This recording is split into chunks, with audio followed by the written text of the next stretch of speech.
ಸಮಸ್ತ ಕರ್ನಾಟಕದ ಜನತೆಗೆ ಕನ್ಸ್ಯೂಮರ್ ಭಾರತ್ ನ್ಯೂಸ್ಗೆ ಸ್ವಾಗತ. ನಾನು ಎಂ.ಆರ್. ತಳಗಿ. ಬಾಗಲಕೋಟೆ ಜಿಲ್ಲೆಯ ಮುಧೋಳ ನಗರದಲ್ಲಿ ಇಂದು ದಿನಾಂಕ 27 ಮೇ 2026ರಂದು ಬೆಳಗ್ಗೆ 10:30ಕ್ಕೆ ಬಿಜೆಪಿ ನಗರ ಮಂಡಳಿಯಿಂದ ನಗರಸಭೆಯ ವಿವಿಧ ಸಮಸ್ಯೆಗಳ ಕುರಿತು ಅಧಿಕಾರಿಗಳಿಗೆ ಮನವಿ ಸಲ್ಲಿಸಲಾಯಿತು. ಹೌದು, ಮುಧೋಳ ನಗರದಲ್ಲಿ ಮೂಲಭೂತ ಸೌಕರ್ಯಗಳ ಕೊರತೆ ಹೆಚ್ಚಾಗಿದ್ದು ಸಾರ್ವಜನಿಕರು ಹಲವು ಸಮಸ್ಯೆಗಳನ್ನು ಎದುರಿಸುತ್ತಿದ್ದಾರೆ ಎಂದು ಬಿಜೆಪಿ ಮುಖಂಡರು ಆರೋಪಿಸಿದರು. ಈ ಹಿನ್ನೆಲೆ ಮುಧೋಳ ದಂಡಾಧಿಕಾರಿಗಳಾದ ಮಾನ್ಯ ಚಿಕ್ಕಪ್ಪ ನಾಯಕ್ ಅವರಿಗೆ ಮನವಿ ಪತ್ರ ಸಲ್ಲಿಸಿದ ಬಿಜೆಪಿ ನಗರ ಮಂಡಳಿ ನಗರದಲ್ಲಿ ರಸ್ತೆ ಚರಂಡಿ, ಕುಡಿಯುವ ನೀರು ಹಾಗೂ ಸ್ವಚ್ಛತಾ ಕಾಮಗಾರಿಗಳನ್ನು ತಕ್ಷಣ ಕೈಗೊಳ್ಳುವಂತೆ ಒತ್ತಾಯಿಸಿದೆ. ಮನವಿಯಲ್ಲಿ ನಗರದಲ್ಲಿ ಹಲವಾರು ವಾರ್ಡ್ಗಳಲ್ಲಿ ಚರಂಡಿಗಳು ಮುಚ್ಚಿ ಹೋಗಿದ್ದು ಮಳೆ ನೀರು ರಸ್ತೆಗಳ ಮೇಲೆ ಹರಿದು ಸಾರ್ವಜನಿಕರಿಗೆ ತೊಂದರೆ ಉಂಟಾಗುತ್ತದೆ ಎಂದು ತಿಳಿಸಲಾಯಿತು. ಜೊತೆಗೆ ಕುಡಿಯುವ ನೀರಿನ ಸಮಸ್ಯೆ ಸರಬರಾಜು ಸರಿಯಾಗಿ ನಡೆಯದೆ ಜನರು ಸಂಕಷ್ಟವನ್ನು ಅನುಭವಿಸುತ್ತಿದ್ದಾರೆ ಎಂದು ದೂರು ನೀಡಿದರು. ಇದೇ ವೇಳೆ ಮನವಿ ಸಲ್ಲಿಸುವ ಸಂದರ್ಭದಲ್ಲಿ ಮನಕುಲುಕುವ ಘಟನೆ ಕೂಡ ಒಂದು ನಡೆಯಿತು. ವಯಸ್ಸಾದ ಅಜ್ಜಿಯೊಬ್ಬಳು ಅಧಿಕಾರಿಗಳ ಮುಂದೆ ಬಂದು, ನನಗೆ ಮನೆ ಇಲ್ಲ ಸ್ವಾಮಿ, ಜಾಗವಿಲ್ಲ, ಹಲವಾರು ವರ್ಷಗಳಿಂದ ಬೇಡಿಕೊಂಡರು, ಯಾರೂ ಸಹಾಯ ಮಾಡುತ್ತಿಲ್ಲ ಎಂದು ಕಣ್ಣೀರಿಟ್ಟು ಮನವಿ ಮಾಡಿಕೊಂಡರು. ಅಜ್ಜಿಯನ್ನು ಕಂಡು ಅಲ್ಲಿದ್ದ ಹಲವಾರು ಭಾವುಕರಾಗಿದ್ದ ದೃಶ್ಯಾವಳಿಗಳು ಕಂಡು ಬಂತು. ಇನ್ನು ಕೆಲವು ಪ್ರದೇಶಗಳಲ್ಲಿ ರಸ್ತೆ ಕಾಮಗಾರಿಗಳು ಅರ್ಧದಲ್ಲಿ ನಿಂತಿದ್ದು ವಾಹನ ಸವಾರರು ಮತ್ತು ಸಾರ್ವಜನಿಕರು ಅಪಾಯದ ನಡುವೆ ಸಂಚರಿಸಬೇಕಾದ ಪರಿಸ್ಥಿತಿ ನಿರ್ಮಾಣವಾಗಿದೆ ಎಂದು ಬಿಜೆಪಿ ನಾಯಕರು ಆರೋಪಿಸುತ್ತಿದ್ದರು. ನಗರದ ಅಭಿವೃದ್ಧಿ ಸಂಬಂಧಿಸಿದಂತೆ ಅಧಿಕಾರಿಗಳು ತಕ್ಷಣ ಕ್ರಮ ಕೈಗೊಳ್ಳಬೇಕು, ಇಲ್ಲವಾದರೆ ಮುಂದಿನ ದಿನಮಾನಗಳಲ್ಲಿ ಉಗ್ರವಾದ ಹೋರಾಟ ನಡೆಸಲಾಗುವುದು ಎಂದು ಬಿಜೆಪಿ ನಗರ ಮಂಡಳಿ ಎಚ್ಚರಿಕೆ ನೀಡಿತು. ಈ ಸಂದರ್ಭದಲ್ಲಿ ಬಿಜೆಪಿ ಮುಖಂಡರು, ಕಾರ್ಯಕರ್ತರು ಹಾಗೂ ಸಾರ್ವಜನಿಕರು, ಸ್ಥಳೀಯರು, ನಿವಾಸಿಗಳು ಉಪಸ್ಥಿತರಿದ್ದರು.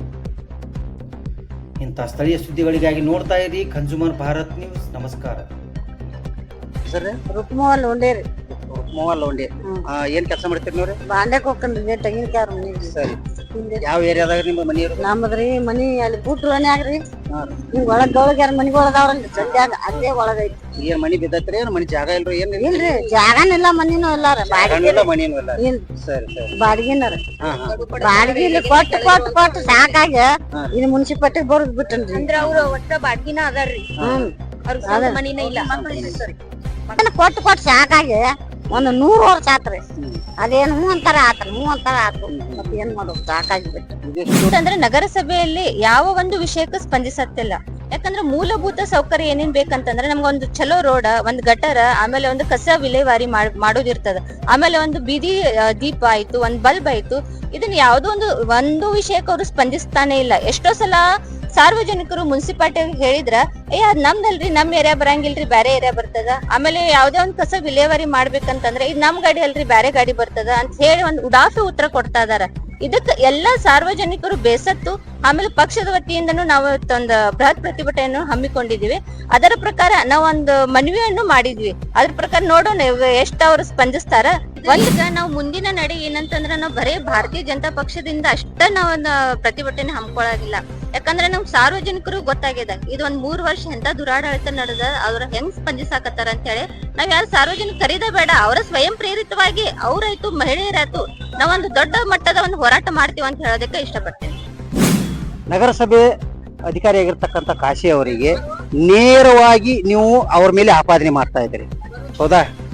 ಅವರು ಕಾಮಗಾರಿಗಳನ್ನು ಅಪೂರ್ಣ ಮಾಡಿದ್ದಾರೆ ಮತ್ತು ಕೆಲವೊಂದಿಷ್ಟು ಕಾಮಗಾರಿಗಳನ್ನು ಮಾಡ್ತಾ ಇಲ್ಲ ಅನ್ನುವಂತ ಆಪಾದನೆಗಳು ಅವ್ರ ಮೇಲೆ ಈಗ ನೀವು ಭಾರತೀಯ ಜನತಾ ಪಾರ್ಟಿ ವತಿಯಿಂದ ಮತ್ತು ಸಾರ್ವಜನಿಕರಿಂದ ಆಪಾದನೆ ಮಾಡ್ತಾ ಇದ್ದೀರಿ, ಹೌದ್ರಿ? ಹಾಗಾದ್ರೆ ಈ ಒಂದು ಅಧಿಕಾರಿಯ ಮೇಲೆ ಮುನ್ಸಿಪಾಲ್ಟಿ ಏನು ಅಧಿಕಾರಿ ಮೇಲೆ ನೇರವಾಗಿ ಆಪಾದನೆ ಮಾಡ್ತಾ ಇದ್ದಾರೆ, ಸರಿ, ಒಪ್ಕೋತೀವಿ. ಅವರು ಇಲ್ಲಿ ಲೋಕಲ್ ಇರ್ತಕ್ಕಂಥ ಕಾಮಗಾರಿಗಳು ಕೆಲವೊಂದಿಷ್ಟು ಮಾಡಿಲ್ಲ, ಒಪ್ಕೋತೀವಿ. ಆದರೆ ಸಚಿವರಾಗಿರ್ತಕ್ಕಂಥ ತಿಮ್ಮಾಪುರ ಅವರ ಮೇಲೆ ಕೂಡ ಆಪಾದನೆ ಮಾಡ್ತಾ ಇದ್ದಾರೆ. ಸಚಿವರಾಗಿರ್ತಕ್ಕಂಥ ತಿಮ್ಮಾಪುರ ಅವರು ಯಾವ ರೀತಿ ಸಹಕಾರ ನೀಡಬೇಕು ಅನ್ನುವಂತ 1-2 ಮಾತುಗಳು. ನೀವು ಈಗ ನಗರ ಅಧಿಕಾರಿಗಳ ಬಗ್ಗೆ ಹೇಳಿದ್ರಿ ಕಾಸಿ ಅವ್ರ ಅಂತ ಹೇಳಿ, ಅವ್ರು ನಾವ್ ಯಾವ್ದೇ ಒಂದು ಅಹವಾಲನ್ನು ತಗೊಂಡ್ ಹೋದ್ರ ಅಂದ್ರ ಅವ್ರೇನ್ ಹೇಳ್ತಾ ಇದಾರ, ಇಲ್ಲ ಈಗ ನಿಮ್ ಗೌರ್ಮೆಂಟ್ ಇಲ್ಲ, ಬೇರೆ ಗೌರ್ಮೆಂಟ್ ಐತಿ ಅಂತ ಅನ್ನೋ ಒಂದು ಉಡಾಫಿ ಮಾತನ್ನು ಹೇಳ್ತಾ ಇದ್ದಾರೆ. ಯಾಕಂದ್ರೆ ಎಲ್ಲ ಸಾರ್ವಜನಿಕರ ಅಭಿಪ್ರಾಯವನ್ನು ತಿಳ್ಕೊಂಡ ನಾನು ಹೇಳ್ತಾ ಇದ್ದೀನಿ.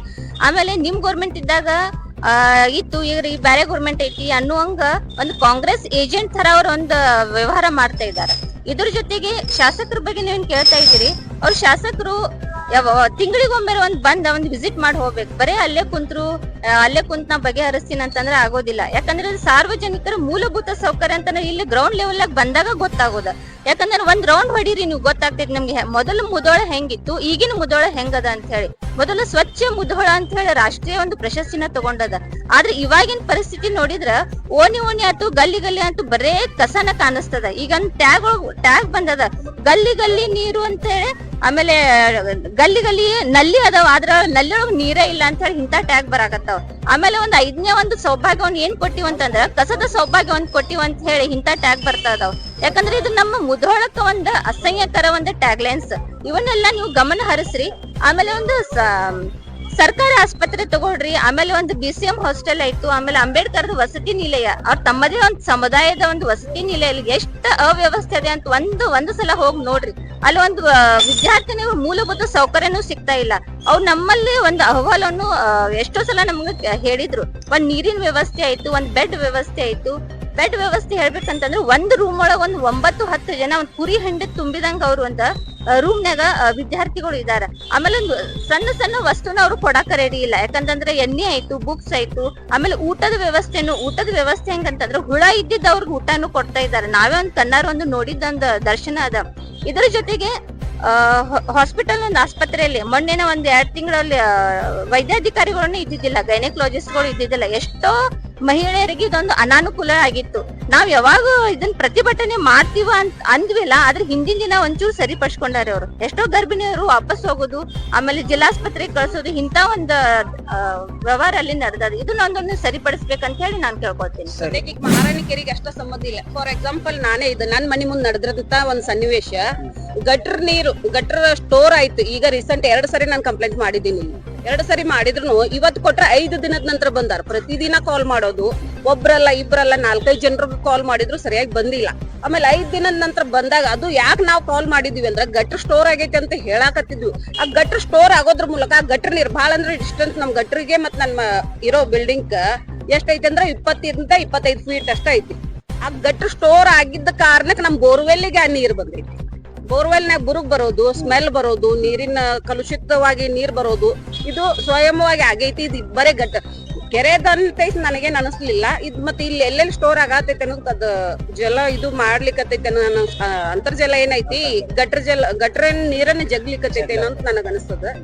ಮತ್ತೆ ಈಗಿರುವಂತ ಅಧಿಕಾರಿಗಳು ಇವ್ರು ಯಾರದಾರೋ ಅದ್ರ ಬಗ್ಗೆ ಕ್ರಮ ಕೈಗೊಳ್ಬೇಕು. ನಾನು 2 ಸರಿ ಮನವಿ ಕೊಟ್ರು ಸಹಿತ, ಫೋನ್ ಮಾಡಿ ಮನವಿ ಲೀಗಲ್ ಆಗಿ ರೈಟಿಂಗ್ ನಾಗ ಕೊಟ್ಟಿದ್ರು ಸಹಿತ 4-5 ದಿನದ ಗಟ್ಟಲೆ ಇವ್ರು ಯಾರು ಬಂದು ಅದ್ ನೋಡಿಲ್ಲ. ಮುಧೋಳ ಇತಿಹಾಸದಲ್ಲಿ ಕರಾಳ ದಿನ ಅಂತ ಈ ಸಂದರ್ಭದಲ್ಲಿ ಸಾರ್ವಜನಿಕರಿಗೆ ಹೇಳಿಕ್ಕೆ, ಯಾಕಂದ್ರೆ 25 ವರ್ಷ ನಮ್ಮ ತಂದೆಯವರು ಅಧಿಕಾರ ನಡೆಸಿದಾಗ ಯಾವುದೇ ರೀತಿ ಅಟ್ರಾಸಿಟಿ ಕೇಸ್ಗಳು, ಯಾವುದೇ ರೀತಿ ಸೆರೆ ದಂಧೆ ಆಗಲಿ, ವೇಶ್ಯಾವಾಟಿಕೆ ಆಗಲಿ ಯಾವುದಕ್ಕೂ ಅವಕಾಶ ಕೊಟ್ಟಿದ್ದಿಲ್ಲ. ಈ ಸರ್ಕಾರ ಬಂದು 3 ವರ್ಷ ಆಯಿತು. ಹೆಚ್ಚೆಚ್ಚು ಒಂದು ಸೆರೆದ ಅಂಗಡಿ, ವೇಶ್ಯಾವಾಟಿಕೆ, ಮಸಾಜ್ ದಂಧೆ, ಕಮಿಷನ್, ಗಂಡ ಹೆಂಡತಿ ನಡಬರ್ಕ್ ಬಿಟ್ರೆ ಉಳಿದು ಎಲ್ಲದರಲ್ಲಿ ಕಮಿಷನ್ ಇಟ್ಟಾರು. ನಾವಿದ್ದಾಗ ಹಾಸ್ಟೆಲ್ಗಳು 1,000 ಹಾಸ್ಟೆಲ್ ವಿದ್ಯಾರ್ಥಿಗಳಿಗೆ ನಾನೇ ಮಾಡಿಸ್ಕೊಟ್ಟಿದ್ದೆ ಹಾಸ್ಟೆಲ್ ವಸತಿಗಾಗಿ. ಈಗ ಅವರೆಲ್ಲದಕ್ಕೂ ರೇಟ್ ಫಿಕ್ಸ್ ಮಾಡ್ಯಾರ. ರೇಟ್ ನಾನು ಹೇಳಕ್ ಬರೋದಿಲ್ಲ. ಅದಕ್ಕೆ ನಾನು ನಿಮ್ಮ ಮುಖಾಂತರ ಸಚಿವರಿಗೆ ಹಾಗೂ ಅಧಿಕಾರಿಗಳಿಗೆ ಎಚ್ಚರಿಕೆಯನ್ನು ಕೊಡ್ಲಿಕ್ಕೆ ಬಯಸ್ತೀನಿ. ನೀವು ಇದೇ ರೀತಿ ಭ್ರಷ್ಟಾಚಾರ, ಇದೇ ರೀತಿ ದುರಾಡಳಿತ ನಡೆಸಿದ್ರೆ ಮುಂದೆ ಬರುವ ದಿನಗಳಲ್ಲಿ ನಿಮ್ಮ ವಿರುದ್ಧ ಪ್ರತಿಭಟನೆಯನ್ನು ಉಗ್ರವಾಗಿ ಮಾಡಿ ಎಲ್ಲ ಇಡೀ ತಾಲೂಕಿನ ಸಾರ್ವಜನಿಕರನ್ನು ಸೇರಿಸಿ ಪ್ರತಿಭಟನೆ ಮಾಡ್ತೇವೆ ಅಂತ ಹೇಳಿ